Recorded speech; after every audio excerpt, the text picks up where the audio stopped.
প্রচন্ড শীতের রাত, উনি সফরে বেরিয়েছেন হাদিস কালেকশনের জন্য। উনি মাগরিবের নামাজ, এশারের নামাজ পড়ে একটা মসজিদে শুয়ে পড়লেন, আর শুয়ে শুয়ে হাদিস পড়তেছেন, আর মনে মনে ভাবলেন রাতটা মসজিদে কাটায় দিই। কিন্তু দারোয়ান এসে বলে মসজিদে থাকতে পারবেন না, ওঠেন।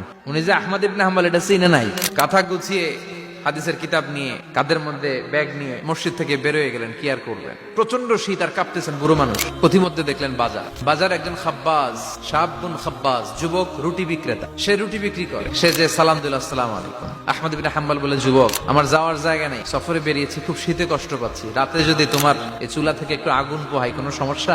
যুবক বলে, না না সমস্যা না, আহলান ওয়া সাহলান, খোশামদেদ, আসেন আসেন, আপনি আগুন পোহাইলে আমার সমস্যা কি? আল্লাহ শুকরিয়া করে উনি বসলেন আর আগুন পোহাচ্ছেন। আর খেয়াল করলেন যুবক রুটি বানায় আর পরে আস্তাগফিরুল্লাহ, রুটির দলা বানায় পরে আস্তাগফিরুল্লাহ, খামির বানায় আর পরে আস্তাগফিরুল্লাহ, খালি এটাই পড়তেছে। ইমাম আহমদ ইবনে হাম্বল তো অবাক, কিরে এটা আবার কেমন যুবক, খালি আস্তাগফিরুল্লাহ। উনি প্রশ্ন করলেন, যুবক ঘটনা কি? আসার পর থেকেই তোমার দেখতেছি তুমি রুটি বানাও, রুটি বিক্রি করো আর পড়ো আস্তাগফিরুল্লাহ। যুবক বলে, আস্তাগফিরুল্লাহ আমার সবচেয়ে বেশি পছন্দের আমল, আমি সব সময় আঠার মতো ইস্তেগফারের সাথে লেগে থাকি আর সব সময় পড়তে থাকি আস্তাগফিরুল্লাহ, আর এর বদৌলতে আল্লাহ আমারে মুস্তাজাবুদ দাওয়া বানিয়ে দিয়েছে। আহমদ ইবনে হাম্বল তো অবাক, তুমি মুস্তাজাবুদ দাওয়া, রুটিওয়ালা?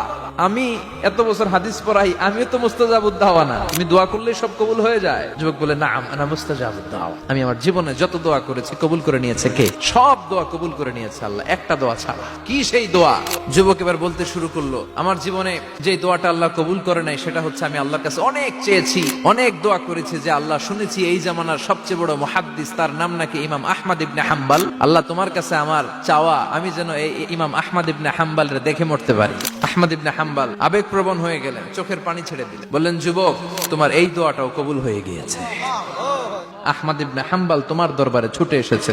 যুবক চোখের পানি ছেড়ে দেয়।